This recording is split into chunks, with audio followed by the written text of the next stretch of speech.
Baik, Assalamualaikum warahmatullahi wabarakatuh.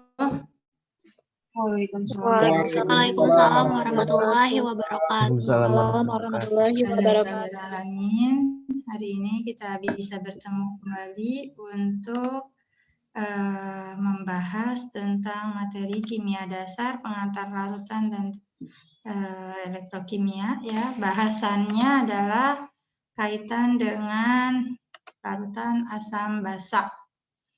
Baik, sebelum kita mulai, mari kita awali dulu dengan berdoa masing-masing. Silakan untuk yang beragama Muslim kita ucapkan basmalah.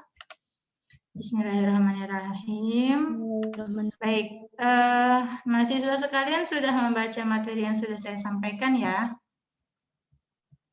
Sudah, Ibu. Harusnya Sudah, Ibu. Materi asam basa ini harusnya disampaikan pekan lalu ya, pekan ke-5, tetapi karena keterbatasan waktu, maka baru kita sampaikan hari ini. Kita bahas hari ini asam basa dengan buffer sekalian ya. Buffer, bukan baper ya. Orang Sunda. Nah, untuk asam basa ya, ini teori yang materi yang biasanya favorit karena khasnya kimia itu adanya di sini gitu ya. OH, H gitu. Apa sih itu gitu. Nah, ini adalah teori asam basa yang kita kenal ada 3 ya dari dulu sampai sekarang. Masih 3 ini. Nah, nanti silakan kalian buat juga kalau misalkan bisa buat teori asam basa baru, misalnya teorinya Rizky Ardianto gitu kan. Wah, teori asam basanya beda lagi kayak gimana gitu kan. Karena sejauh ini untuk teori masih relevan.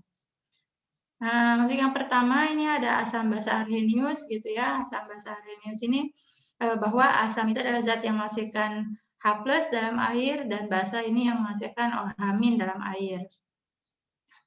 Nah, tapi ternyata asam basa ini itu sangat terbatas sekali kalau semuanya disampaikan hanya bisa larut dalam air terus menghasilkan ion H+.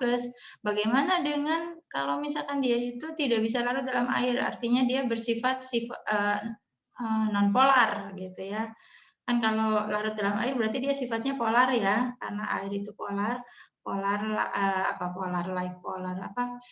like dissolve like gitu kan. Karena air itu polar, maka yang bisa terlarut dalam air adalah polar juga. Sementara senyawa-senyawa yang kita ketahui bahwa tidak semuanya polar gitu, ada juga yang non polar. Bagaimana non polar itu kita definisikan asam basanya? Nah, oleh karena itu Arrhenius ini menjadi lemah gitu ya. Teori Arrhenius ini menjadi lemah gitu. Tetapi yang paling mudah untuk dipelajari sejauh ini ya baru yang teori Arrhenius ini ya. Untuk menghitung pH, untuk menghitung molaritas, ya biasanya dari menggunakan teori Arrhenius ini. Ya, sementara untuk Bronsted, Lowry dan Louis ini mungkin untuk mengkuantisasinya atau menghitungnya kita agak kesulitan. Kemudian Bronsted-Lowry ini adalah asam itu adalah zat yang memberikan proton. Jadi dia kebanyakan H gitu ya, kebanyakan H+. Nah, kalau ada donor pasti ada yang penerima. Siapa penerimanya? Yaitu basanya tadi ya. Jadi asam basa ini supaya dia seimbang, ada yang dia sifatnya sebagai donor, ada yang bersifatnya sebagai penerima atau akseptor. Jadi bukan lagi kalau asam berarti donor H+, kalau basa berarti donor OH-. Nah, itu salah juga ya, keliru. Jadi kalau Bronsted-Lowry kaitannya adalah mana yang berperan sebagai donor, mana yang berperan sebagai penerima. Lalu untuk Louis ini sama juga berkaitan dengan pemberi dan penerima, ya. Tetapi kebalikannya bahwa asam itu bukan lagi yang mendonorkan, tapi dia yang menerima. Nah, menerima apa? PEB. Apa PEB itu? Pasangan elektron bebas. Tuh, pasangan elektron bebas, ya. Jadi sebetulnya pada Louis itu kaitannya adalah pasangan elektron bebas. Jadi elektron yang kita lihat bukan lagi zatnya. Kalau H+ itu kan sebetulnya kita juga bisa lihat dia itu H+ itu sebenarnya apa sih? H+ itu sebenarnya apa? Bisa nggak kita definisikan H+? Kenapa dia disebut H+? Kenapa nggak disebut H saja? Kenapa nggak disebut donor H, akseptor H? Kenapa H+? Dia sebenarnya apa? H+ itu. Kondisinya apa? Kaitannya dengan elektron? Kation bukan Bu dia, melepaskan. Iya, maksudnya apa?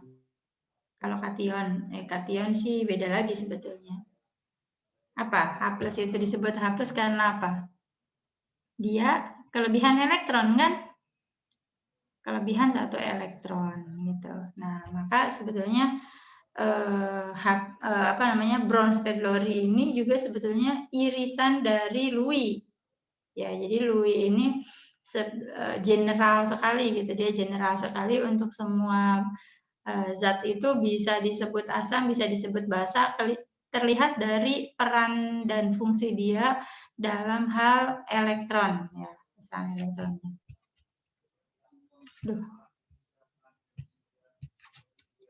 Nah, ini adalah persamaan Arrhenius, ya, penggambarannya, penggambaran dari persamaan Arrhenius ini seperti ini. Misalkan H2O kalau kita ionisasikan maka kita akan menghasilkan ion H+ dan ion OH-. Kemudian kesetimbangannya adalah H+ dikalikan OH- per H2O. Ini kaitannya minggu kemarin, ya, kesetimbangan seperti apa. Kan ini dalam fase aqueous dan liquid. Nah, liquid ini bisa nggak kalau masuk ke kesetimbangan? Ya, review lagi. Tidak, sifatnya kesetimbangan itu apa? Bisa, ya. Nah, ini hanya ini saja. Penggambaran saja KC-nya, bukan berarti nilai KC ini dipengaruhi oleh H2O, ini hanya penulisan atau notasinya. Nah, kemudian kalau persamaan dari Bronsted-Lowry. Nah, dari Bronsted-Lowry katanya tadi asam itu apa? Asam memberikan donor H+. Pemberi H+. Ya. Lalu basa itu apa? Akseptor, penerimanya. Penerima H-nya, H+-nya itu. Maka kita lihat di sini kita misalkan di sini sama-sama H2O, buat aja salah satunya asam, salah satunya basa. Lalu dari hasil reaksinya kita lihat mana yang kelebihan H+, dialah asam, lalu yang kekurangan H+ dialah yang basa. Tetapi asam basanya bukan asam basa biasa, tapi asam basa konjugasi. Apa sih yang disebut dengan asam konjugasi? Konjugasi itu apa sih? Ada yang tahu nggak? Konjugasi. Konjugat. Apa? Ada yang tahu? Kayaknya udah biasa ya. Sering kata-kata konjugasi gitu dalam kimia itu. Konjugasi. Apa? Konjugasi itu sebetulnya sisa, ya. Ya, jadi bisa kita definisikan konjugasi ini adalah sisa asamnya. Jadi sebetulnya ini ada asam, ini basa, mana asam sisanya mana basa sisanya. Jadi nanti pasangannya bagaimana? Asam basa ya, tapi asam basa konjugasi ya, artinya basanya basa sisanya. Kemudian ini basa ini pasangannya dengan asam konjugasi ini. Ya. Ini dalam kaitan ionisasi air. Kesetimbangannya seperti ini hitungannya. Nah, kemudian kalau kita kaitkan dengan kesetimbangan tadi ya. Nah, ini Kc sama dengan H plus ditambah OH, dikalikan OH min dibagi H2O, maka kalau kita H2O ini kita pindah ruaskan supaya dia linier bisa sebanding gitu, maka kita naikkan ke sini H2O sama dengan H plus OH min, maka Kc dari Ha2O ini kita tuliskan sebagai Kw atau konstanta air. Nah, konstanta air ini ketika dihitung ternyata 10 pangkat min 14. Sehingga dalam air murni H plus dan OH min itu K-nya itu adalah 1 kali 10 pangkat min 7. Nah, ini adalah asal mula dari mana kita bisa dapatkan pH yang netral itu sama dengan 7. Gitu. Itu karena di sini KW-nya itu adalah 10 pangkat min 14. Kenapa digunakan air? Karena air itu dianggap paling mudah untuk menghitungnya. Representasi dari definisi asam basa arrhenius tadi, H plus dan OH min, dan masing-masing koefisiennya adalah 1. Gitu ya. Kalau kita mau menuliskan H3O plus dengan OH min ini juga boleh ya. Nah, berarti ini H2O-nya adalah 2 kali yang ini dari sini. Kita dari sini nih. H3O plus dikalikan OH min dibagi H2O pangkat 2. Maka H2O pangkat 2-nya ini kita pindahkan ke sebelah kiri, pindah ruas, maka di sini KW-nya adalah H2O pangkat 2 sama dengan H3O plus dikalikan OH min.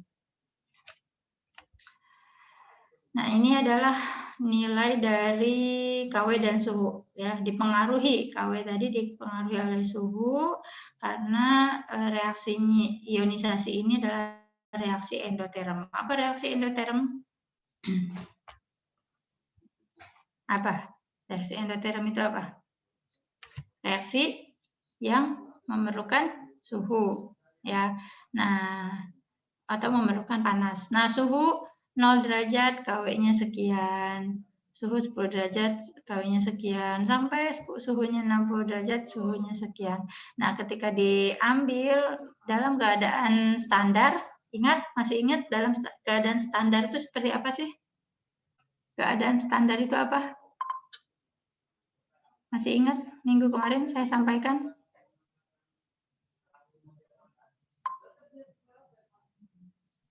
Ayo, dijawab biar nggak ngantuk. Keadaan standar itu apa? Keadaan suhunya berapa? Tekanannya 20. berapa? Suhu 25 derajat Celcius dan tekanan 1 atm.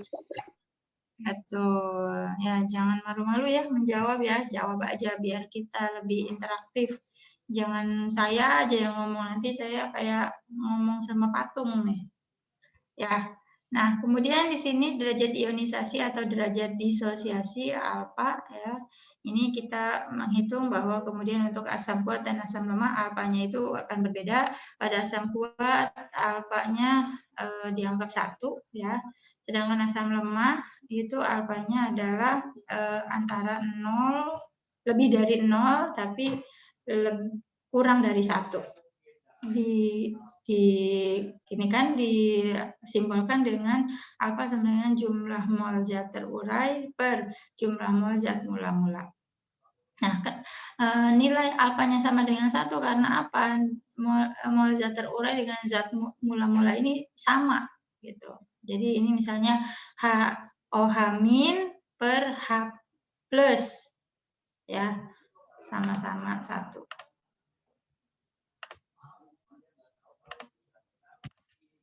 Nah, kemudian dalam asam basa juga yang tidak kalah pentingnya dipelajari itu biasanya adalah menghitung pH atau derajat keasaman. pH itu kepanjangan dari apa sih? pH? Potensial Pizza Hut. hidrogen. Potensial hidrogen. Saya kira Pizza Hut. Ya, potensial hidrogen, betul. Ya, jadi kenapa hitungannya dari hidrogen? Karena sekali lagi dia yang paling mudah untuk dihitung, sedangkan pOH adalah potensial hidroksida.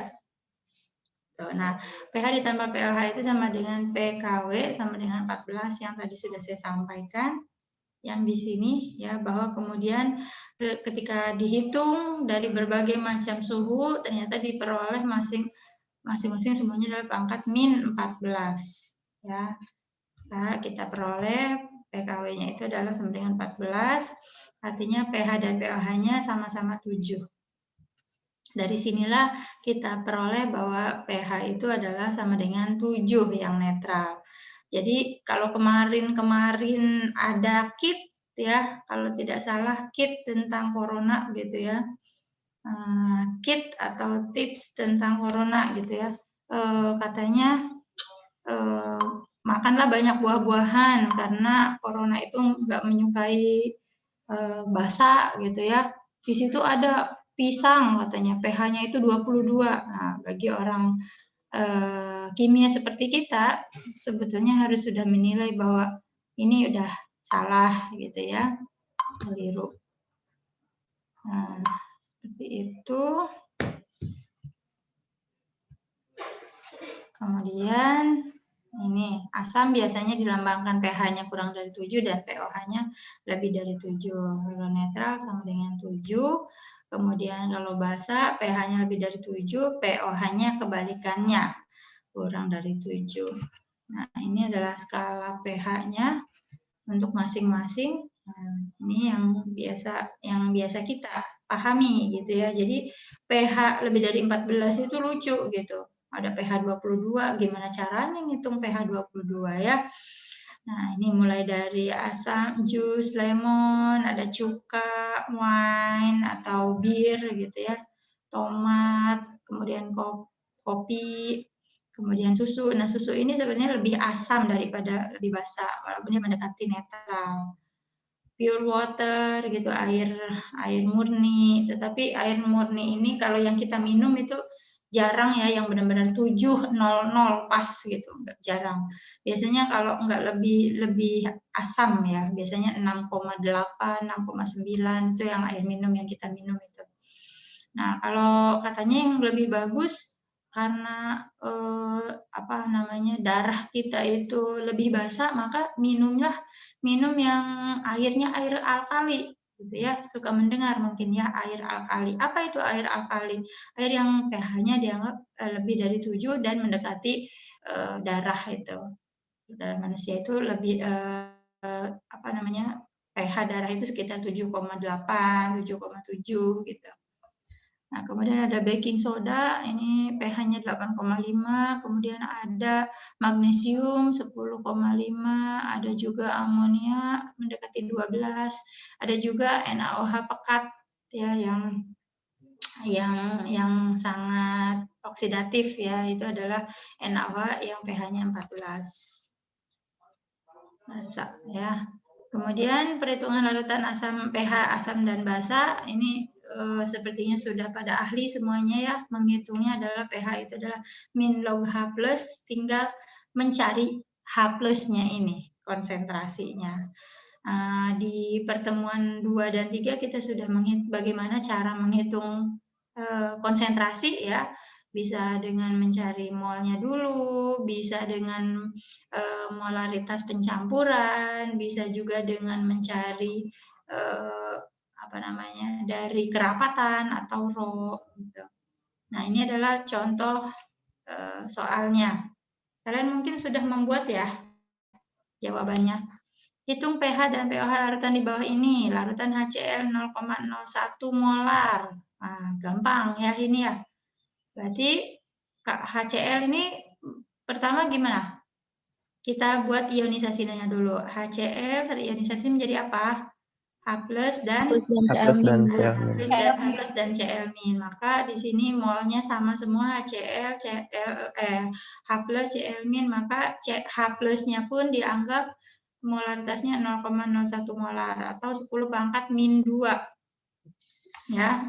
Nah, di sini berarti pH-nya adalah sama dengan min log H plus atau min log 10 pangkat min 2. Ya, logaritma sifatnya bagaimana? Pangkatnya itu maju ke depan, kalau min ketemu min, ya. Min ketemu min, tadi kan min 2, turun ke bawah, min 2, berarti plus 2. Ya, maka kita dapatkan pH-nya adalah sama dengan 2. pOH-nya berapa? Ya udah tinggal 14 dikurangi 2. Berapa? 12. Nah, masih gampang, ya. Oke, sekarang kita ke nomor yang B, larutan H2SO4 0,01 molar. Bagaimana ini menghitungnya? Ingat ada mol ekivalen. Kalau ada mol ekivalen yang kita perhatikan apa? Banyaknya H+. Lihat di sini H plusnya ada berapa kalau ini terionisasi? H2SO4 terionisasi. Ada 2, Bu. Betul. Berarti kalau terionisasi jadi apa? 2H plus ditambah plus SO4 2 min. SO4 2 min. Berarti konsentrasinya jadi berapa? 0,02. 0,02. 0,02. Berarti pH-nya 2 min log 2, Ibu. betul. Nah, ahli ya. Yang C, larutan NaOH 0,5 molar. Gimana? NaOH-nya ini kalau terionisasi jadi apa? Na plus OH min. Berarti karena tidak ada muatan yang ikut, maka OH min-nya berapa? 1, Ibu. Nah, OH min-nya 0,5. Ya, 0,5 molar, betul ada 1. Jadi 5 kali 10 pangkat min 1 gitu ya. Ya, Ibu. pOH-nya adalah min log 10 pangkat 5 kali 10 pangkat min 1. Ya, berarti pOH-nya adalah 1 min log 5. Ya, 1 min log 5 atau pH-nya 13 plus log 5. Ya, betul. Ya. Nah, kalau yang D, E, ini kalian harus buat dulu campurannya. Campuran 200 ml larutan HCl 0,01 molar dan 300 ml HCl 0,02 molar. Kira-kira harus bagaimana dulu nih? Cari M campuran bukan, Bu? Betul. M campurannya jadi berapa? Masih ingat ya yang di pertemuan 2 kalau tidak salah, kalau M campuran bagaimana? M campuran sama dengan M1 dikali V1 ditambah M2 dikali V2 per V1 plus V2. Betul. Jadi berapa? Dapatnya dalam bentuk milimol. Dalam bentuk milimol nggak apa-apa. 0,016, Ibu. 200 kali 0,01, 2 ya. 2 milimol ditambah 300 dikali 0,02. 6 milimol. 2 ditambah 6 milimol. 2 ditambah 6 berapa? 8. 8 milimol per 500 mililiter. 2 per 2 lagi. 8 per 5. 500. Jadi berapa? 0,016. 0,016. Betul. 0,016. 8 dibagi 500. 0,016 atau 1,6 kali 10 pangkat min 2. Ya. Jadi pH-nya? pH-nya itu min log 1,6 dikali 10 pangkat min 2. Jadinya 2 min log 1,6. Ya. 2 min log 1,6. Nah, sekarang yang E. Udah mulai jelimet lagi. Kalau yang D ini perhatikan larutannya sama. Sama-sama HCl, jadi nggak ada masalah, tinggal kita buat campurannya saja. Kalau yang E ini udah ada asam, ada basa. Coba bagaimana? Campuran 100 ml larutan HCl 0,1 molar dan 50 ml larutan NaOH 0,1 molar. Jadi bagaimana? Dibikin mula-mula reaksi dan sisa gitu ya, Bu. Ya, coba Dedi. HCl plus NaOH sama dengan NaCl plus H2O. Ntar mula-mula HCl itu 10 milimol, mula-mula NaOH itu 5 milimol,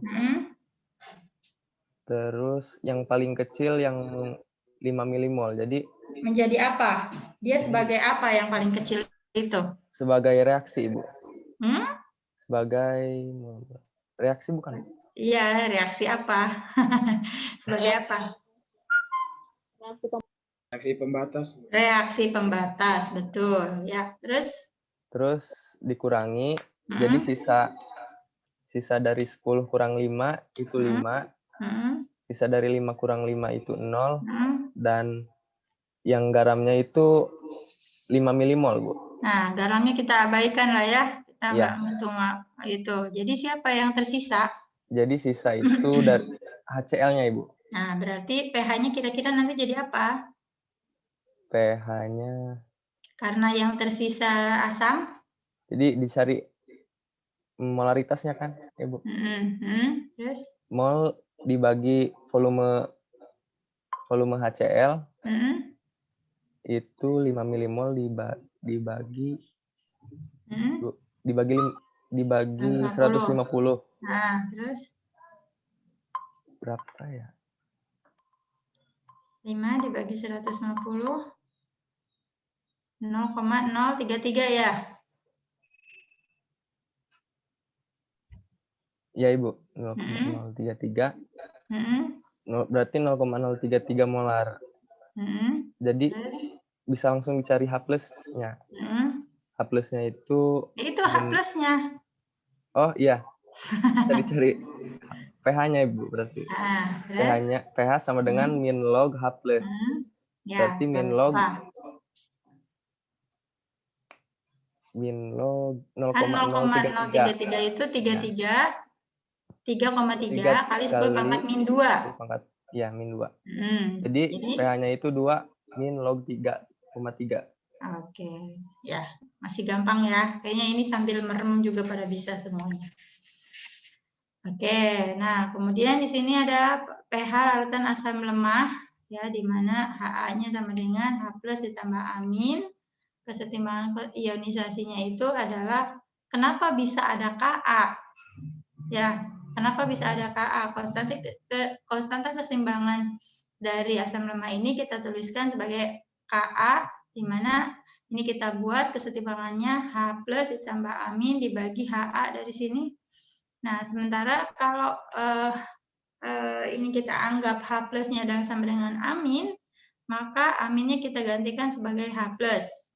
Menjadi H plus ya. Maka di sini aminnya menjadi H plus pangkat 2 dibagi Ha. Maka kemudian untuk mendapatkan H plusnya ini adalah Ka dikalikan Ha ya. Kalau ada pangkat berarti ini diakarkan yang lainnya. Maka H plus ini sama dengan akar dari Ka dikalikan Ha. Ha itu siapa? Asamnya. Gitu. Makanya ini asal mula kenapa bisa ada Ka-nya untuk mendapatkan H plus dari asam lemah.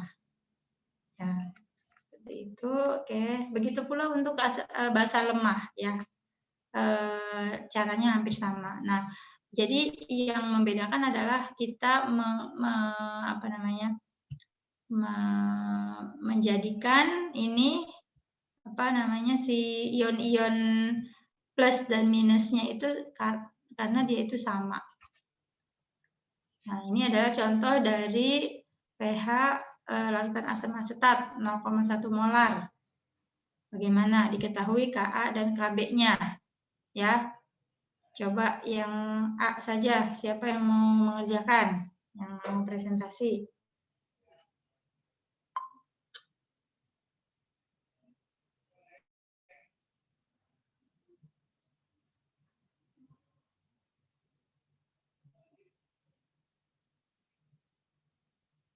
Siapa?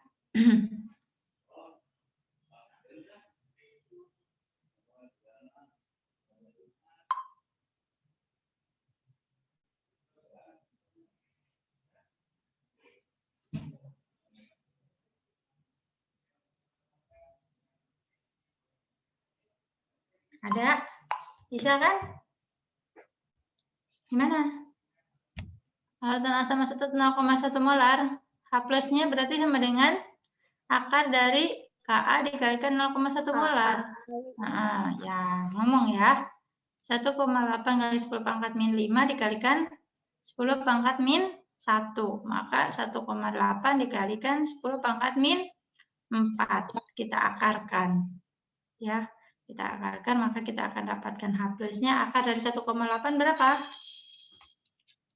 1,34. 1,34. Terus 10 pangkat min 4 akarnya berarti 10 pangkat min 2. Nah, ya 10 pangkat min 2 sehingga pH-nya adalah 2 min log 1,34. Ya. Untuk yang B, asam asetat dengan larutan asam asetat. Sama ya, kita cari dulu Molaritas campurannya. Kemudian untuk asam amonia kita cari dari KB-nya.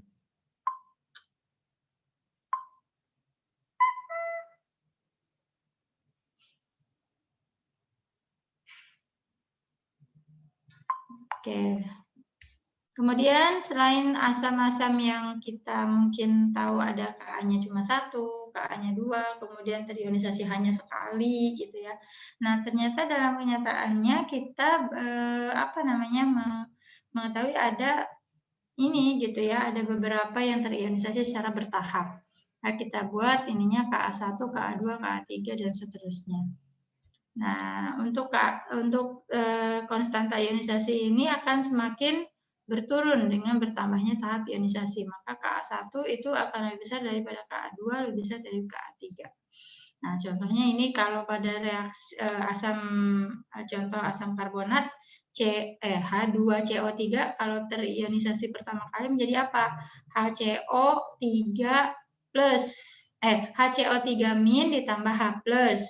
Ya, lalu HCO3 minnya ini terionisasi lagi menjadi CO3 2 min plus H plus gitu ya. Nah, berarti dia melakukan ionisasi itu secara 2 tahap. Nah, seperti ini gambarannya. Ini adalah Ka1, ini Ka2. Ka1 dengan Ka2 itu lebih besar Ka1. Ka1 adalah 4,3 kali 10 pangkat min 7, Ka2 5,6 kali 10 pangkat min 11. Nih, Ka1 sama dengan lebih besar dari Ka2. Kemudian hubungan Ka dengan Kb bagaimana? Hubungannya baik-baik saja ya. Baik-baik saja bahwa karena Ka dikalikan Kb itu sama dengan Kw, di mana Ka dikalikan Kb-nya, Ka-nya kita tahu misalnya di sini pada ionisasi amonium, ion amonium terionisasi dalam air maka dia menjadi amonia ditambah ion H+, ya. Ion H+ bisa kita tuliskan H+ atau H3O+ sama saja ya. Hanya saja H3O+ ini kalau air asamnya itu terionisasi dalam air.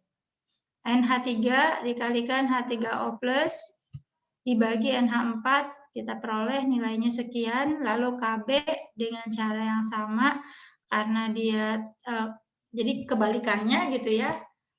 Amonium ini amonia terionisasi dalam air, maka kita akan peroleh ion amonium dengan OH-. Maka kita akan peroleh Kb-nya itu adalah NH4 atau ion amonium dikalikan OH- dibagi ini.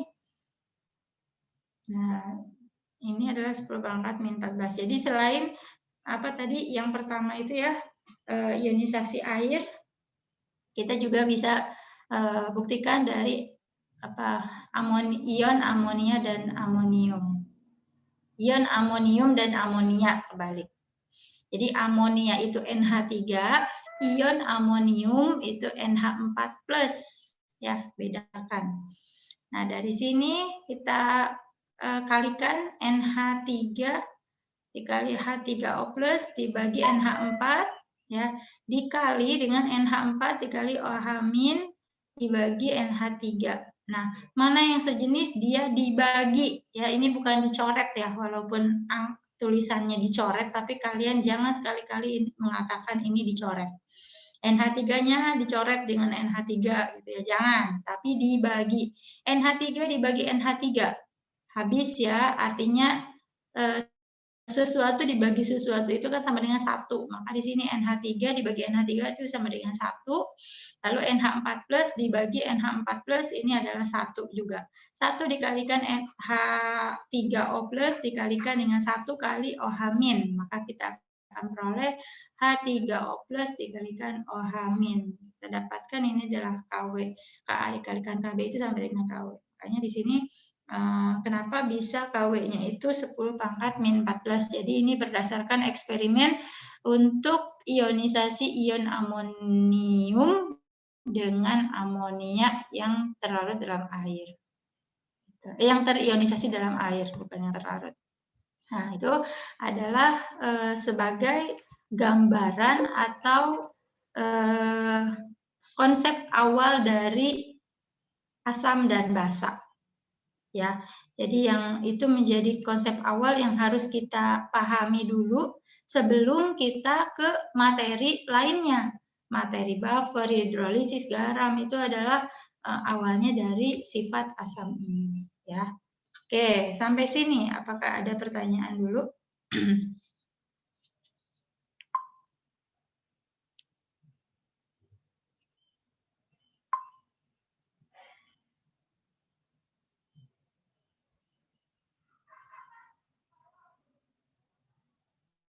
Ada? Ibu izin bertanya, Ibu. Ya. Ka itu tetapan ya, Bu? Jadi Ya. misalnya Ka asam asetat di semua larutan itu sama gitu ya, Bu? Sama. Terima kasih, Bu. Emang asam asetat ada di larutan mana aja, Dedi? Saya tanya ulang. Saya tanya balik. Kayak dicampurkan dengan NaOH atau KCl gitu, Bu. Sama. Apa tadi? Asam asetat itu kan sebetulnya dia terlarut dalam air. Ya. Jadi maksudnya bukan terlarut dalam yang lain, tetapi dia itu dicampur dengan senyawa lain. Ya. Baik, kalau tidak ada pertanyaan, saya lanjutkan ke pertemuan hari ini ya. Pertemuan hari ini kayaknya udah pada siap, soal-soalnya sudah pada dikerjakan. Saya senang kalau seperti itu. Nah, kalau berbicara dengan larutan asam basa, itu kita nggak akan lepas juga dari ini buffer. Buffer kan saya bilang buffer ya. Buffer atau larutan penyangga. Apa itu larutan penyangga? Apa itu larutan penyangga? Sok, ada yang mau menjawab? Apa itu larutan penyangga?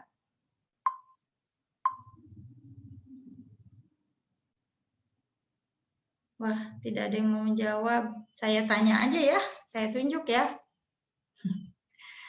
Izin menjawab, Bu, boleh? Ya, boleh. Ya, kalau misalkan yang tadi saya baca itu larutan penyangga atau buffer itu larutan yang mampu mempertahankan pH-nya, Bu. Walaupun walaupun ditambah dari sedikit asam ataupun sedikit basa.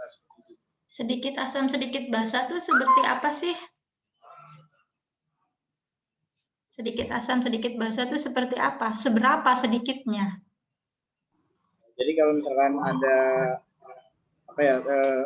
Cl ataupun kita ambil contoh aja kayak di soal itu ya,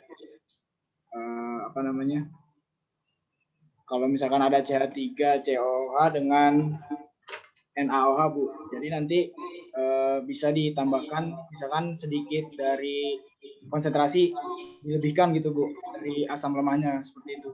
Jadi nanti biar pH-nya itu tidak berubah. Sedikit itu belum tahu ya, belum tahu ininya penjelasannya ya. Jadi sedikit itu berapa sih? Barangkali sedikit menurut kita, menurut dia banyak. Rizky, saya jadi gagal fokus. Di belakang kamu itu apa itu? Backgroundnya ada bulu merak. Reok itu Bu. Oh. Mentang-mentang PPT saya bulu-bulu, kamu belakangnya jadi bulu-bulu juga itu. Oke, ya betul ya. Jadi larutan penyangga atau buffer itu adalah larutan yang dibuat yang tujuannya adalah untuk mempertahankan pH.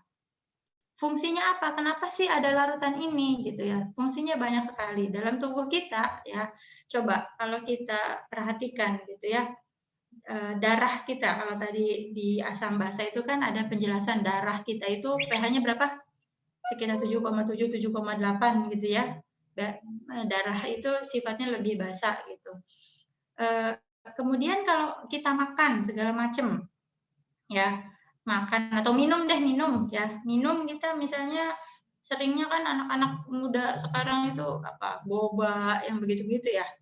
Terus ada jus gitu kan, es jus, es jeruk anget gitu, es jeruk anget, kok es jeruk tapi anget, es jeruk anget, terus apa lagi, lemon tea gitu ya. Nah, kira-kira dengan penambahan ada seperti itu, ada tambahan asam ya, tadi kan lemon itu katanya pH-nya 2. Kalau misalkan darah tidak bisa mempertahankan pH-nya gitu, apa yang terjadi pada tubuh kita, ya kan? Gitu. Jadi sebetulnya larutan penyangga ini banyak di dalam tubuh kita. Ada darah, ada juga misalkan cairan air mata. Wah, siapa yang suka menangis di sini? Suka menangis katanya, aku menangis ya, ada sinetronnya itu. Atau kalau enggak nonton apa drama Korea itu ya, yang suka sedih-sedih itu, nangis gitu kan. Atau kelilipan gitu ya, kelilipan, kemasukan debu. Nah, itu kalau kita tidak dipertahankan pH-nya ya dari cairan air mata itu, maka mata kita bisa perih. Mata kita kena air sabun sedikit saja itu kan basah ya, air sabun itu perih kan, gitu. Nah, tapi dengan adanya cair air mata tadi, mata kita alhamdulillah bisa gitu ya, bisa melihat dengan enak gitu tanpa ada sakit gitu. Nah, itu adalah contoh dari larutan penyangga yang ada di kehidupan kita sehari-hari. Nah, di sini larutan penyangga itu ada ada 2 jenis, yaitu larutan penyangganya itu sifatnya lebih asam, ada yang sifatnya lebih basa. Kalau tadi yang saya gambarkan darah itu larutan penyangganya lebih basa. Kemudian kalau yang air mata itu larutan penyangganya lebih asam. Dari mana larutan buffer ini, penyangga ini bisa disebut lebih asam atau lebih basa? Dilihat dari komposisinya.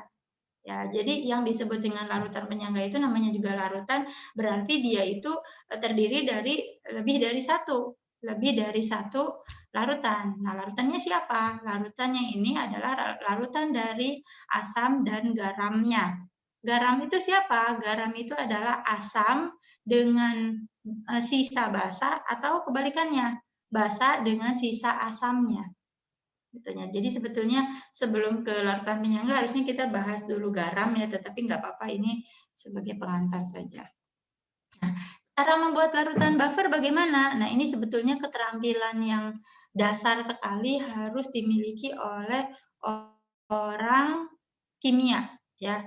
Orang kimia kalau sudah bisa membuat larutan buffer ini udah keterampilannya udah bagus banget, karena membuat larutan buffer ini sebetulnya tidak mudah ya. Tidak mudah, bagaimana supaya larutan tersebut bisa bertahan dengan penambahan asam atau basa. Nah, itu tidak mudah ya. Biasanya kan kalau kita tambahkan pasti pH-nya akan berubah. Nah, kalau ini buffer tidak berubah. Nah, yang pertama kita harus dulu buat untuk buffer asam, kita buat larutan asam lemah dan garamnya yang dibentuk dengan basa kuat. Ya, jadi kita punya di sini larutan CH3COH. Nah, CH3COH ini adalah asam lemah ditambahkan dengan basa kuatnya. CH3COOH ditambah dengan NaOH. Maka ketika kita reaksikan, kita akan peroleh garamnya itu adalah CH3COONa. Nah, larutan asam lemah dengan garam dari basa kuat ini adalah larutan buffer asam. Ya. Atau yang kedua, kita mereaksikan basa kuat dengan larutan asam lemah yang berlebih. Ya, ini adalah keterampilan juga. Kita punya basa kuat, siapa basa kuatnya? NaOH. Nah, NaOH-nya ini harus habis bereaksi kalau kita reaksikan dengan asam lemah. Asam lemahnya harus dilebihkan. Ya, tadi Dedi sudah mempresentasikan bagaimana cara untuk membuat suatu reaksi itu setimbang. Berarti ada siapa? Ada reaksi pembatasnya. Reaksi pembatasnya di sini siapa? Kalau nomor 2 ini berarti yang reaksi pembatasnya ini adalah basa kuatnya. Nih kalau kita lihat ini kan 100 dikalikan 0,1 molar NaOH berarti berapa? 10 milimol ya. Sementara ini pada CH3COH 100 ml 0,2 molar berarti molnya si CH3COH adalah 20 milimol. Maka siapa yang akan habis? Dia yang lebih sedikit. Ketika NaOH-nya dikurangi 10 mol, maka dia habis, sementara CH3COH-nya masih tersisa 10 milimol. Nah, seperti itu ya, cara membuat larutan buffer. Nah, ini jangan sampai lupa nih, karena nanti ketika sidang, biasanya akan ditanyakan kalian itu. Walaupun sekarang, wah saya masih jauh lah di sidang, saya kan bersemester 2, sidang itu kan di semester 8. Nah, justru itu, karena semakin jauh itu, jadinya aduh lupa lagi gitu ya. Nah, ini kemampuan dasar, keterampilan dasar ini jangan sampai kita lupa. Nah, kemudian cara membuat larutan buffer bagaimana? Untuk buffer basa, ini juga sama seperti buffer asam tadi, larutan asam basa lemah dengan garamnya yang dibentuk dengan asam kuat. Kalau di sini contohnya pada ini ion amonia ya, amonia kemudian ditambahkan dengan amonia yang bereaksi dengan garam amonium ya. Amonia ditambahkan dengan asam kuat HCl. Kita dapatkan NH4OH ditambah NH4Cl atau NH4OH-nya ini bisa juga kita tuliskan NH3. Apa bedanya NH4OH dengan NH3? Kok ada yang menuliskan NH3, ada yang menuliskan NH4OH? Apa sih bedanya? Apa coba? Ada yang bisa menjawab? Tuh yang di bawah mah tuh lihat NH3 ini ya. Melakukan asam kuat dengan basa lemah berlebih, sama seperti tadi ya, yang menjadi reaksi pembatasnya adalah si asam kuatnya ini. Kalau NH3 ini apa bedanya dengan NH4OH? Siapa nih? Siti Nurlaila, aduh cantik sekali, imut-imut. Apa Siti Nurlaila? Perbedaannya ada di jumlah H-nya, Ibu. Ya, ya. Selain itu,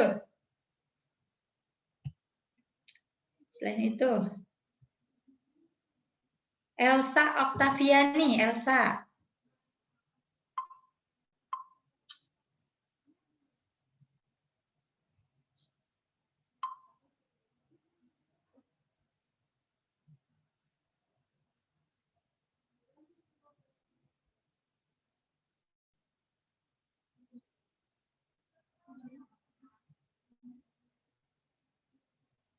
Elsa, mana Elsanya? Tidur enggak? Anarki, Muhammad Anarki. Mana Muhammad Anarki? Sebentar Bu, lagi absen di MK sebelah Bu. Absen di sebelah? Absen apa Anarki? MK praktikum, Bu. Oh. Ya, siapa yang bisa bantu? Lucy, Miftahul Zannah. Apa bedanya NH3 dengan NH4OH? Belum terjawab. Tadi loh sudah saya jelaskan kalau tidak salah. Kalau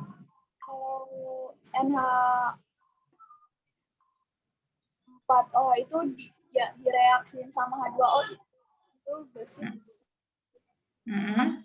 Dan NH4OH itu pereaksi dari H3 sama H2O. Ayo, mana? Kurang. Izin menambah, Putus ya? Bu. Ya, silakan. Nah, gitu dong. Jadi NH3 itu amonia, sedangkan NH4 itu larutan amonia. Jadi campuran antara NH3 sama H2O. Nah, gitu jawabannya ya. Jadi sebetulnya kalau ini murni amonia saja, NH3 ini. Kalau NH4OH ini adalah amonianya sudah ditambah dengan air. Ya, jadi dia larutan sebetulnya. Oke, seperti itu. Nah, ini contoh-contohnya. Kemarin kayaknya ada yang tanya, Bu, ini dikerjakan enggak? Saya bilang, ya, silakan dikerjakan. Ya. Identifikasi larutan yang merupakan larutan buffer. Nah, dari sini, dari definisi ini, membuat larutan buffer, campuran asam lemah dengan garamnya, atau basa kuat dengan larutan asamnya berlebih. Kalau buffer asam, kalau buffer basa, larutan basa lemahnya yang berlebih. Nah, coba sekarang identifikasi nomor 1 sampai 5. Nomor 1 apa? Buffer asam atau buffer basa? Bukan, Ibu. Hah? Netral. Apa? Basa bukan, Bu? Ini 100 ml HCl 0,1 molar dengan 100 ml KOH 0,2 molar. Tidak memenuhi keduanya ya. Tidak memenuhi dua syarat tadi kan? Ya. Nah, ini kan KOH ini kan asam kuat, basa kuat. Sementara kalau mau buat basa buffer buffer basa harusnya dari basa lemah. Kalau yang berlebihnya basa ya. Berarti ini hanya campuran biasa yang nanti pH-nya bisa bernilai lebih basa. Ya enggak? Ya, nomor 1. Oke, nomor 2 sekarang. Apa ini? Bukan larutan penyangga. Bukan larutan penyangga, Bu. Bukan larutan penyangga. Apa dong?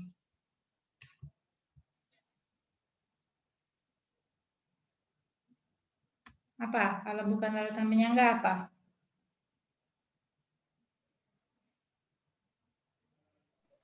Apa Garam. ini? Hidrolisis garam. Hidrolisis.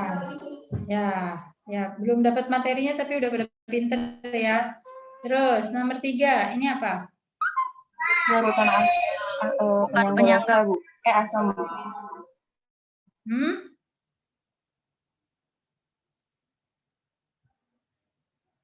Sebentar, nomor 2.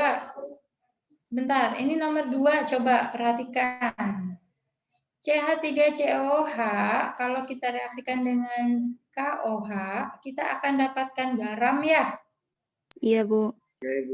CH3COOK, garamnya. Ya kan? Iya, Bu. Nah, sementara untuk membuat buffer asam, itu buffer asam itu yang satu dari asam lemah dengan garamnya. Nih. Nah, ya, ini adalah asam lemahnya, ini garamnya. Berarti yang nomor 2 itu sebetulnya betul. Dia adalah buffer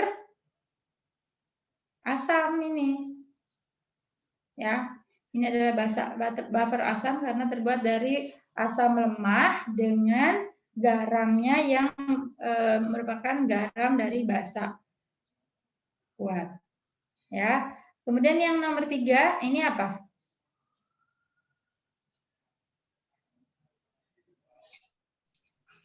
Itu buffer basa bukan, Bu? Yakin? Bukan, Ibu. Yakin? Bukan buffer ya? Kuat ya, Bu? Bukan ya. Kalau buffer basa, bahasanya harus basa lemah. Kalau ini dan dia sebagai yang asamnya itu asam kuat.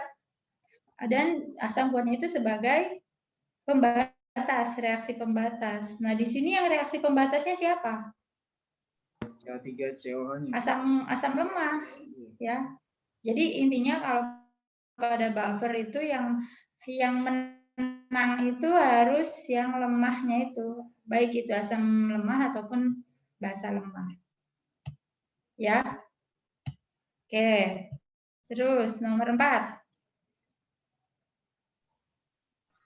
Penyangga basa, Ibu. Penyangga basa. Buffer asam. Buffer asam apa buffer basa? Ayo. Buffer asam, Ibu. Buffer asam, Ibu. Betul. Buffer asam. Pertama kita lihat apa? Di sini ada asam lemah, pasti buffer asam. Tapi kita pastikan lagi apakah basa kuatnya sebagai sebagai reaksi pembatas. Betul, ya kan?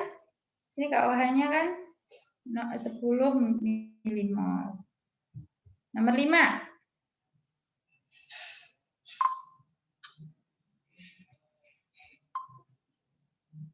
Buffer basa bukan, Bu? Buffer basa. Dari mana taunya?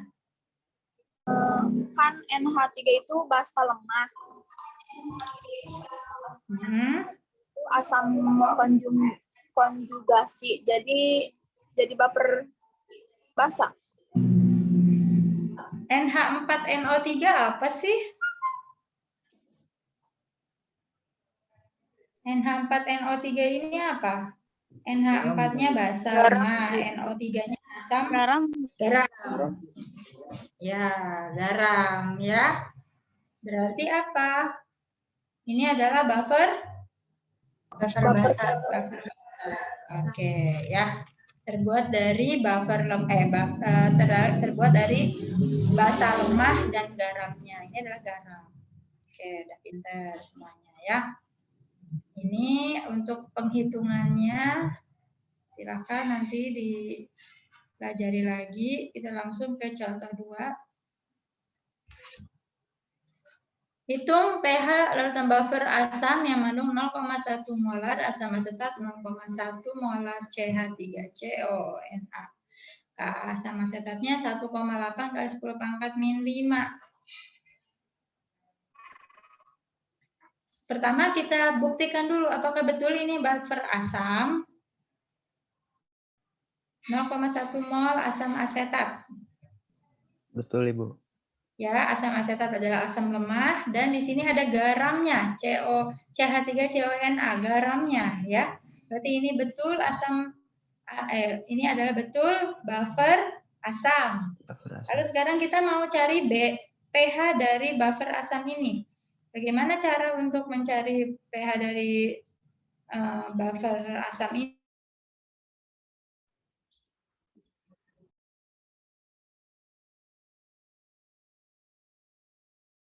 Dari garam dikalikan dengan asamnya. Atau kita kalau mau mencari H+-nya bagaimana? H+-nya adalah Ka dikalikan konsentrasi asam per konsentrasi garamnya. Ya. Maka di sini berapa? H+ sama dengan Ka 1,8 kali 10⁻⁵. Konsentrasi asamnya berapa? 100 milimol per 50 milimol. Jadi berapa pH-nya? pH-nya sama dengan H+ sama dengan 1,8 kali 10⁻⁵, gitu kan? Karena ini kan 0,1 dibagi 0,1 habis ya. Nah, berarti pH-nya adalah 5 min log 1,8. Nomor 2. Nomor 2 juga semua. Contoh 2B. Ayo, silakan. Siapa yang mau presentasi?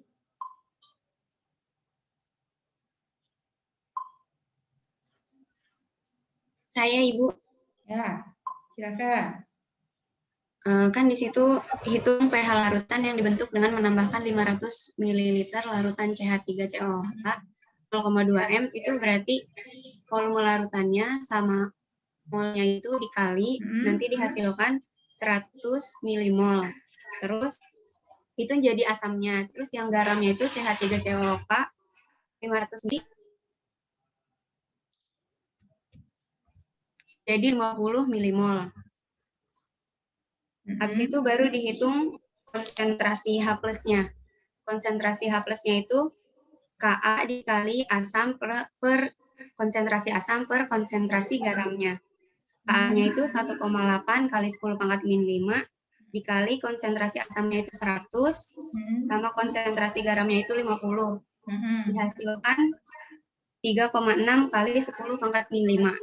Ya. Terus pH-nya itu min log konsentrasi H+.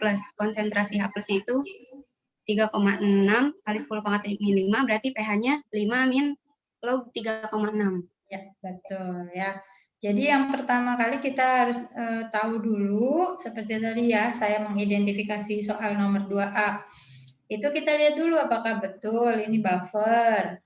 Ya, buffer itu kan terdiri dari asam lemah dengan garamnya. Atau dia itu merupakan asam lemah, apa tadi nomor yang kedua? Ya, asam basa kuat dengan larutan asam lemah berlebih. Ya, jadi dua hal buffer itu. Yang kita tahu kan cuma ini aja nih, asam lemah dengan garamnya. Udah gitu aja. Padahal membuat buffer juga bisa dari sini. Larutan basa kuat dengan asam lemahnya. Tapi yang asam lemahnya ini berlebih. Nah, kalau pada 2B ini yang berlebih siapa? Asam lemahnya kan? Tapi selain itu ini juga terbuat dari asam lemah dan garamnya. Jadi bisa keduanya. Oke. Yang nomor 2C, siapa yang mau presentasi? Silahkan. Saya, Ibu. Silahkan. Ya, di situ kan disuruh cari pH larutan yang dibentuk dengan mencampurkan 100 ml larutan CH3COOH 0,2 molaritas ke dalam 100 ml larutan NaOH 0,1 molaritas. Nah, ini namanya buffer asam, yaitu ada asam lemah CH3COOH dan juga NaOH. Pertama, buat reaksinya NaOH tuh... itu siapa? Apa? Oh ya, basa kuat, Ibu. NaOH itu apa? Basa kuat, Ibu. Oke. Terus, kenapa disebut buffer asam? Karena dia itu terbentuk dari asam lemah dan basa kuat, yang dimana asam lemahnya itu berlebih, Ibu. Oke, asamnya berlebih. Ya, terus? Ya, terus buat mula-mula reaksi sama setimbang. Nah, mula-mula molnya CH3COOH itu 20 milimol. Terus mol NaOH 10 milimol. Terus nanti di reaksi pembatas itu dikurangi sama yang sedikit molnya. Jadi 20 milimol dikurangi 10 milimol itu dapatnya 10 milimol, terus 10 milimol dikurangi 10 milimol habis. Kan karena CH3COONA itu di awal tidak ada tentunya molnya, jadi tinggal turun saja 10 milimol. Jadi di sini sisanya itu ada pada asam lemah sama garamnya. Nah, habis itu cari konsentrasi H+, yaitu Ka dikali mol asam per mol garam. Konsentrasi H+ sama dengan 1,8 kali 10 pangkat 5 dikali 10 milimol per 10 milimol. Jadi konsentrasi H+-nya itu 1,8 dikali 10 pangkat min 5. pH-nya jadi sama dengan min log, pH sama dengan min log 1,8 dikali 10 pangkat min 5. Jadi pH sama dengan 5 min log 1,8, Ibu. Oke. Secara itu betul, tapi konsepnya adalah bahwa untuk mencari pH itu kita yang dilibatkan adalah konsentrasi. Nah, tadi Anda belum menyebutkan atau belum mengkonversi dari milimol tadi menjadi konsentrasi ya, walaupun di sini volumenya sama, tapi volume ini jangan diabaikan gitu ya. Artinya yang tadi 10 milimol tadi itu harus dibagi dulu dengan volumenya 100 ml, walaupun nanti habis juga sih gitu ya. Tapi secara konsep bagaimana menyelesaikannya itu seperti itu. Khawatirnya apa? Karena volumenya ini kan campuran ya. Jadi volumenya bisa jadi 200 ml. Nah, barangkali nanti bisa berbeda nanti kalau misalkan volumenya berbeda juga. Ya, seperti itu. Nah, ini adalah untuk mendapatkan KB ya, sama seperti KA KB tadi. Nah, untuk contoh 3A, siapa yang mau menjelaskan KB dari amonium klorida ya? Siapa?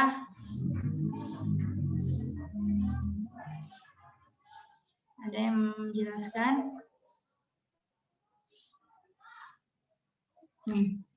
Oh, ini KA semua ya. Ya, kita harus cari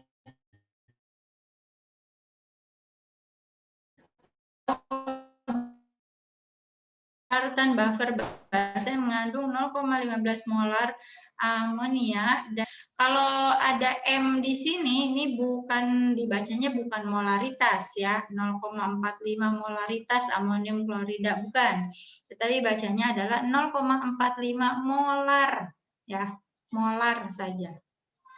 Ya. Oke, nah untuk menghitung pH-nya bagaimana? Kita mencari dulu H+ ya. Konsentrasi H+-nya bagaimana? KB dikalikan konsentrasi dari basa dibagi konsentrasi dari garamnya. KB-nya berapa? KB dari amonia. Ada yang dapat nggak? Kemarin saya pesan untuk di searching saja. 1,8 kali 10 pangkat 5, Bu. Sama ya? Oke. Sama, Bu.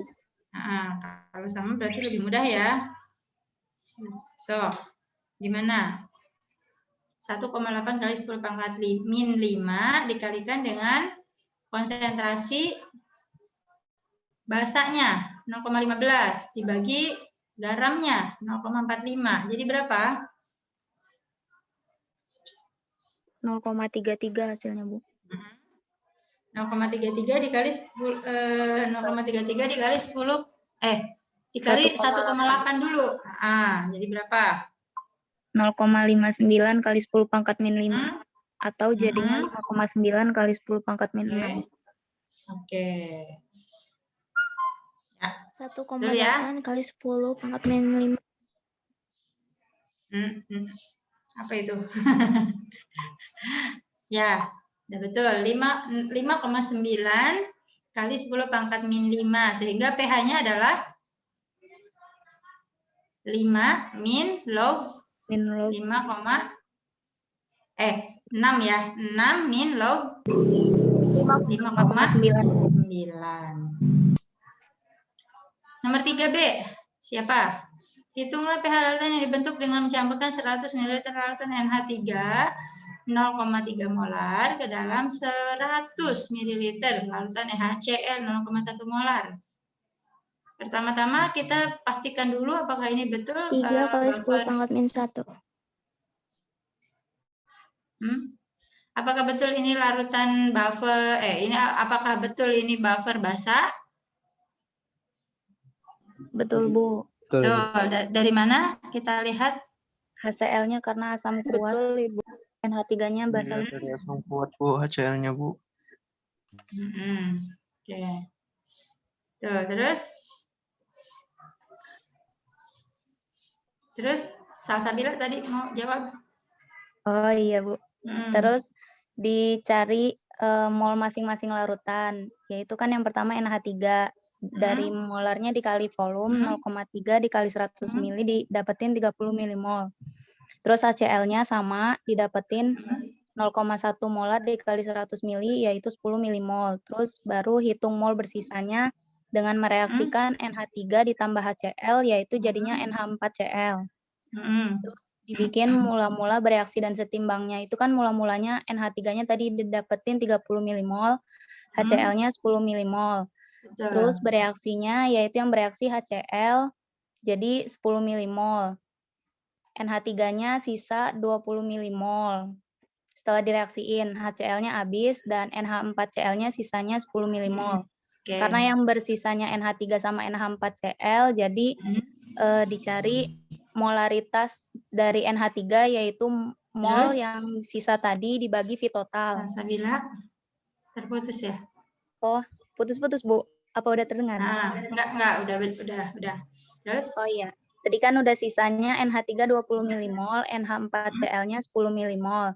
Dicari molaritasnya yaitu NH3 itu mol dibagi volume, 20 milimol dibagi volume totalnya yaitu 200 mili. Jadinya 0,1 molar. Molaritas. Terus NH4Cl-nya juga sama. Molar. Oh, molar. Iya. Suka. Terus NH4Cl-nya juga sama, yaitu 10 milimol dibagi V totalnya 200 mili, dapatnya 0,05 molar. Baru dicari konsentrasi OH-nya pakai rumus tadi KB dikali basa per garam. KB-nya diketahui tadi 1,8 kali 10 pangkat min 5 dikali 0,1 dibagi 0,05 molar. Didapetin 1,8 kali 10 pangkat min 5 dikali 2 yaitu 3,6 dikali 10 pangkat min 5 untuk OH-nya. Lanjut ke POH, POH-nya itu min log 3,6 dikali 10 pangkat min 5 atau 5 min log 3,6.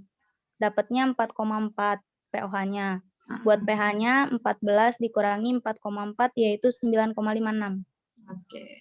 Dah, lancar ya. Bisa ya.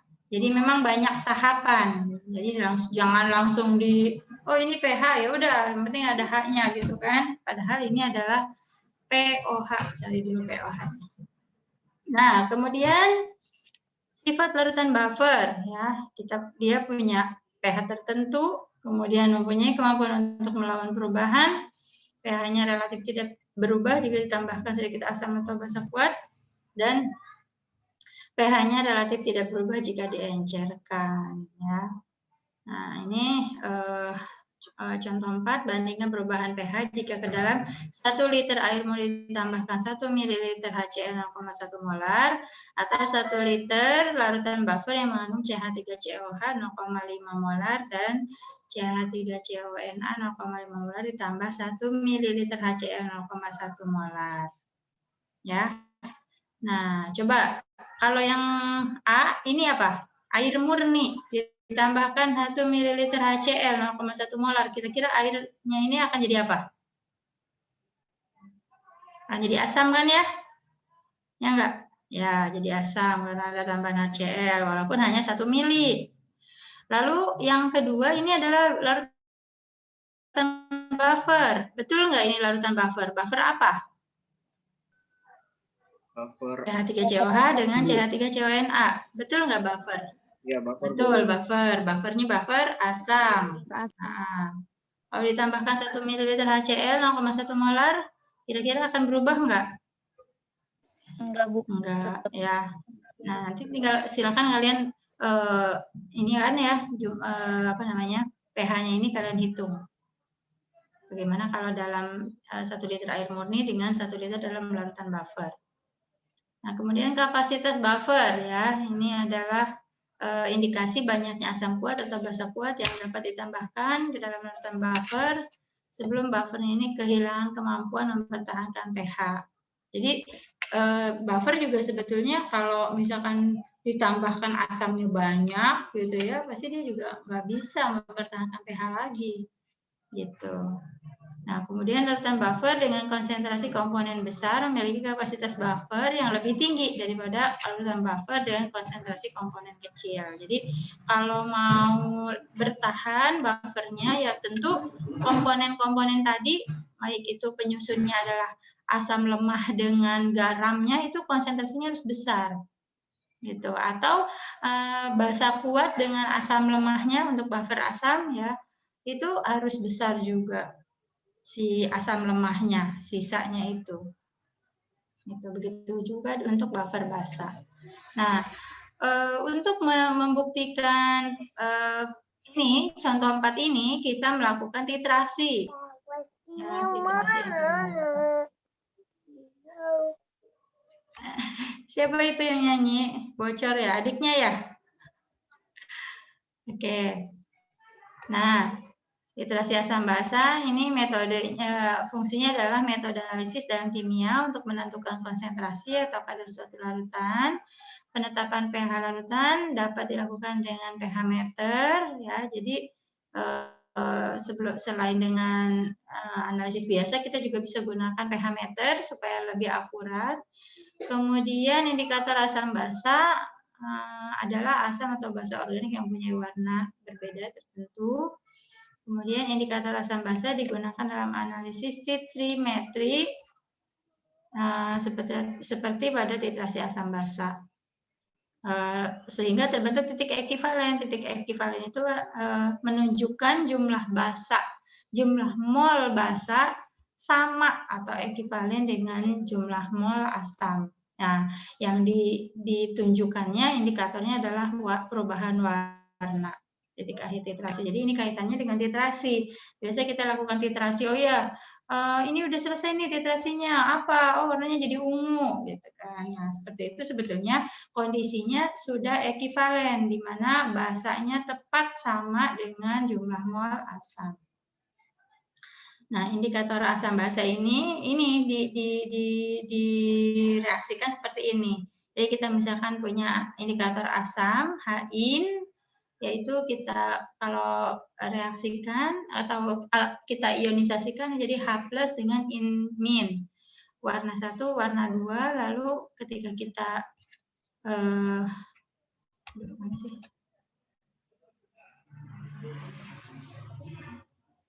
nah, ketika kita cari pH-nya, ini sama ya, kita perhatikan Ka-nya dan warna 1, warna 2-nya, perbedaannya seperti apa. Misalnya di sini bromotimol blue mempunyai pKa-nya 6,3. Ya. Jika warna 1 dengan warna 2 perbandingannya 1:10, maka pH-nya itu tinggal kita tambahkan saja 6,3 ditambah log 1/10. Ya, log 1/10 itu adalah 1. Maka di sini pH-nya jadi berkurang, lebih asam, 5,3. Jika warna 1 dengan warna 2-nya, warna 1 lebih pekat gitu ya, 10 kali lipatnya, maka pH-nya itu lebih basa. Seperti itu ya. Nah, seperti halnya kita biasanya melakukan titrasi asam basa HCl dengan NaOH ya. Jadi warnanya lebih pekat, ya kan? Jadi warna lebih ungu. Tadinya kan tidak berwarna, jadi warna ungu. Nah, berarti dia lebih basa kan? Gitu. Oh iya, ini udah selesai. Titik ekivalennya sudah terbentuk. Karena apa? Yang diteteskannya itu, yang diburetnya itu kan si NaOH. Yang di Erlenmeyer-nya itu HCl. Nah, ketika HCl-nya itu tadinya tidak berwarna, lalu dititrasi dengan NaOH, lalu kita goyang gitu ya, ternyata warnanya lama-kelamaan akan menjadi ungu.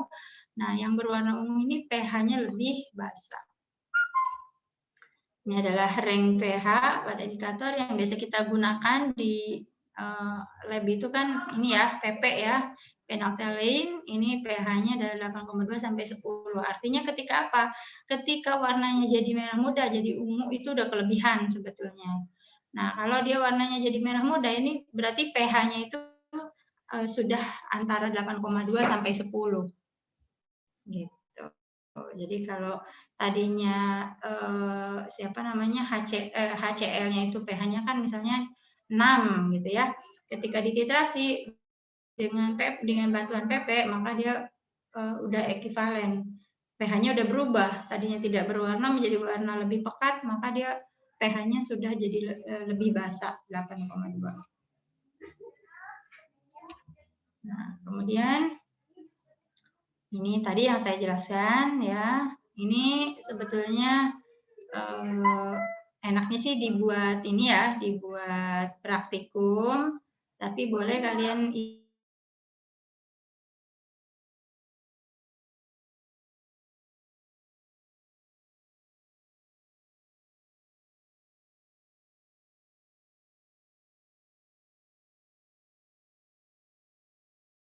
kelebihannya di H+ atau OH-. Coba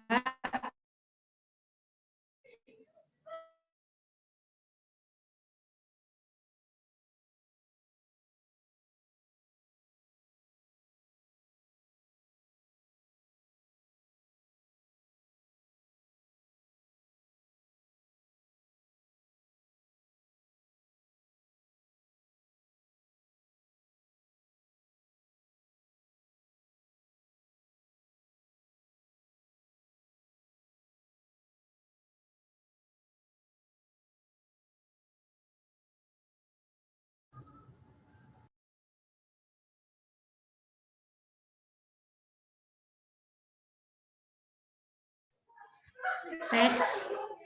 Tadi saya keluar ya? Iya, Bu. Ya. Maaf ya, gangguan sinyalnya. Ya, kita lanjutkan lagi yang tadi.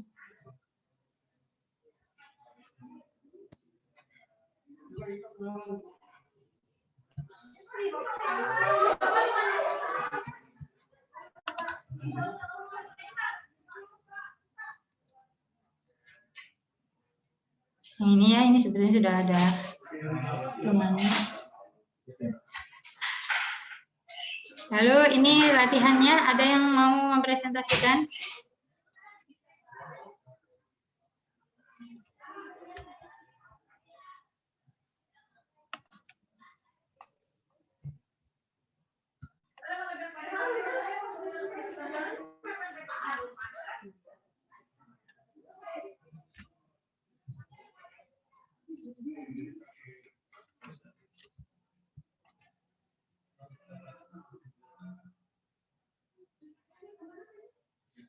Ini ya.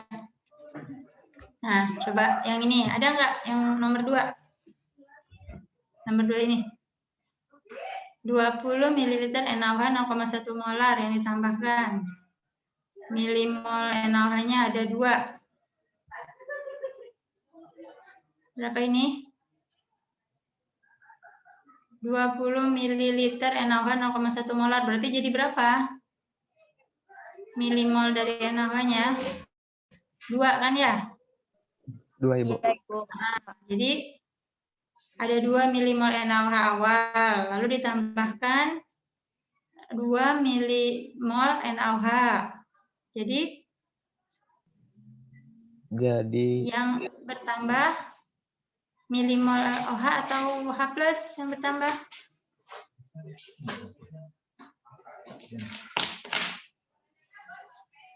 Siapa yang bertambah? OH kan ya? OH-nya jadi bertambah. Oke. Udah ada jawabannya di sini. Dia ada berapa? Ya, 8. H+, misalnya di sini volume larutannya 120. Maka di sini H+-nya adalah 0,067. Yang merupakan sifat larutannya asam kuat. Oke. Terus yang ini asam lemah dengan basa kuat. Kalau tadi kan, nah ini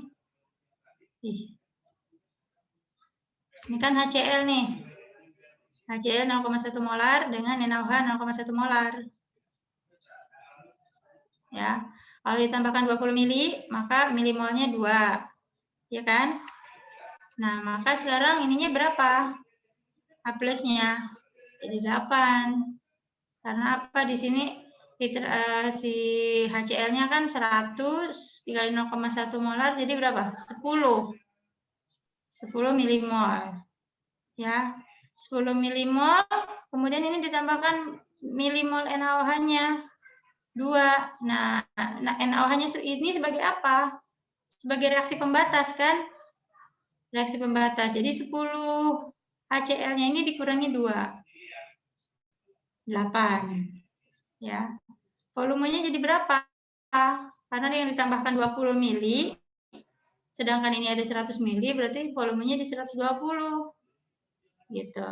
Nah, sehingga di sini konsentrasinya bagaimana? H+ sama dengan Ka dikalikan konsentrasi dari garam 8 dibagi asamnya dibagi garamnya. Garamnya jadi berapa? Garamnya ada berapa garamnya? Jadi 2 kan ya?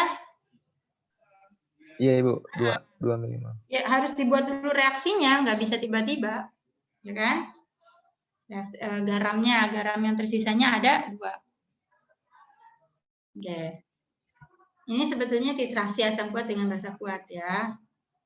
Nah, kemudian di sini ada contoh dari 25 ml sampel larutan asam nitrat 0,125 molar dititrasi dengan larutan NaOH 0,125 molar. Hitung pH larutannya sebelum penambahan NaOH dan setelah penambahan. Nah, ini kita sama seperti tadi, silakan dihitung dulu berapa penambahan sebelum dan sesudah penambahan. Nah, ini adalah titrasi asam lemah dengan basa kuat. Nah, kalau yang tadi ini akan jadi garam biasa karena asam kuat dengan basa kuat. Ya, asam kuat dengan basa kuat jadi garam biasa, garam terhidrolisis. Tapi kalau ini asam lemah dengan basa kuat bisa jadi buffer. Ya. Bisa jadi buffer kalau NaOH-nya ini sebagai reaksi pembatas. Gitu. Nah, di sini reaksi pembatasnya lihatnya dari mana? Lihat dari volumenya CH3COH. Di sini CH3COH-nya kan 100 mili. Berarti NaOH-nya ini nggak boleh lebih 100 mili ya. Iya kan? Iya, Ibu. Nah, kalau lebih dari 100 mili dia akan jadi basa kuat, Kalau 100 mili ini jadi anion terhidrolisis. Nah, sampai 90 mili itu akan menjadi buffer asam. Karena asam lemahnya ini berlebih. Oke, ini latihan yang ini silahkan dikerjakan juga. Oke, ada pertanyaan sampai sini? Ibu izin bertanya.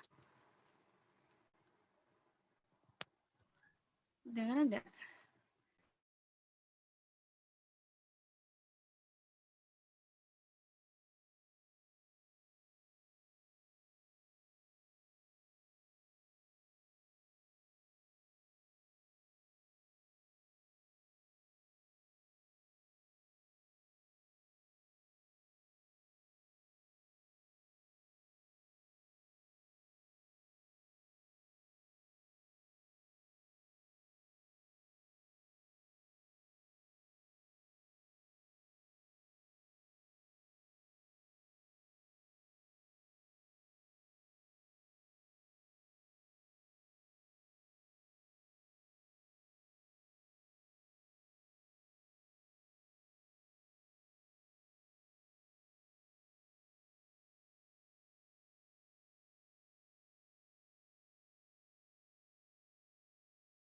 Terdengar kok.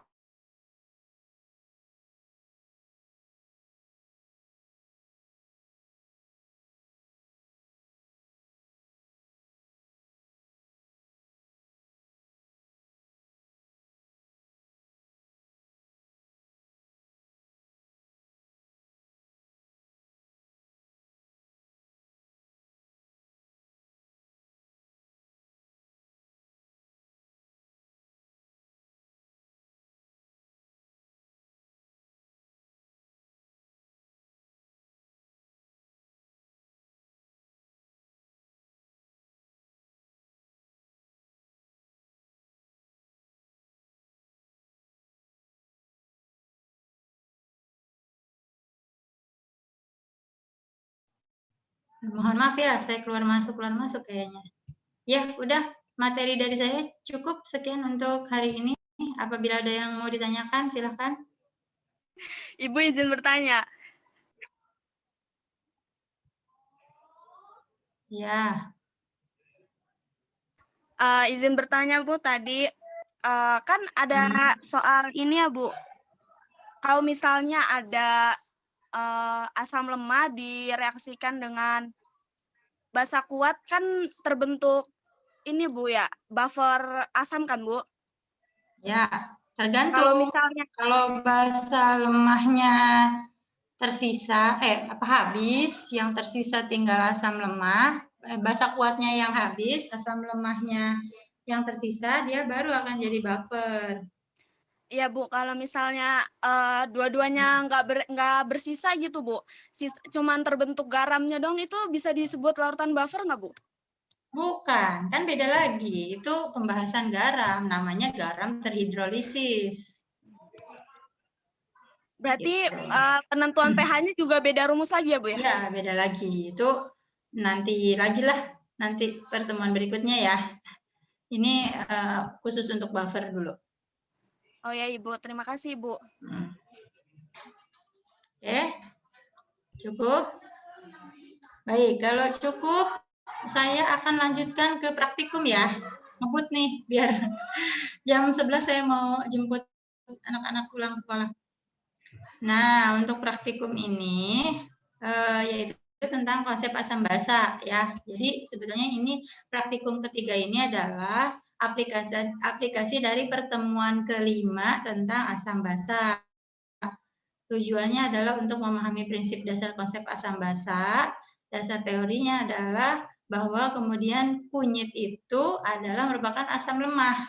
Nah, untuk membuktikan kunyit ini merupakan asam lemah, tetapi dia bisa bereaksi dengan basa, kalian silahkan buat praktikum ini. Ini reaksinya asik deh. Jadi kalau misalkan kalian nanti membuat PPG lagi apa sih? Magang atau PPLK gitu ya, atau kalian KKN, kalian buat simsalabim kayak gini. Ya. Jadi tadinya enggak ada gitu. Tadinya enggak ada warnanya terus pakai kunyit ini, jadi kunyitnya ini ini kan ke kaca, ke tisu ya, disemprotkan ke tisu ya si kunyitnya, lalu ditambahkan dengan pembersih kaca. Pembersih kaca itu kan sifatnya basah. Nah, nanti akan muncul tuh si kunyit itu. Gitu ya. Nah, kenapa bisa seperti itu? Kalian silakan nanti bahas di sini. Ya. Ya, apa yang terjadi pada larutan, mengapa hal itu bisa terjadi, bagaimana jika ditambahkan dengan asam, larutannya itu, bagaimana jika ditambahkan dengan basa, kemudian kaitkan dengan prinsip asam basa. Ya, untuk praktikumnya silahkan kalian buat, lalu dikumpulkan di Spada laporannya. Ini masing-masing. Mohon maaf Ibu, izin bertanya. Jadi deadline untuk praktikum 3 ini bukan siang ini, Bu? Iya, siang ini. Oh, deadline-nya? Iya. Di Spada kapan ya? Hari ini bukan sih? Jam 12 siang. Iya, Bu. Sampai jam 12 siang? Iya. Dikumpulkan laporannya jam 12 siang? Iya, Bu. Nggak apa-apa, nggak apa-apa. Kan walaupun terlambat masih bisa submit kan? Oh iya Bu. Kaget soalnya. Paling nanti kelihatannya semuanya pada telat gitu kan? Nggak apa-apa, kan masih ada 1 jam kan? Bisa lah, ya. Kayaknya semuanya ada yang punya ini mah. Coba tanya sama mamanya, punya semprotan buat itu enggak gitu? Buat nyetrika itu ya. Boleh ya, buat semprotan nyetrika boleh juga pakai apa tuh namanya, sabun, air sabun, pokoknya yang bersifat basah. Ya. Baik. Apa sih? Anarki izin keluar. Karena anarki cuma ikut mengampu mata kuliah kimia dasar. Oh, yang MK praktikumnya ya. Oke.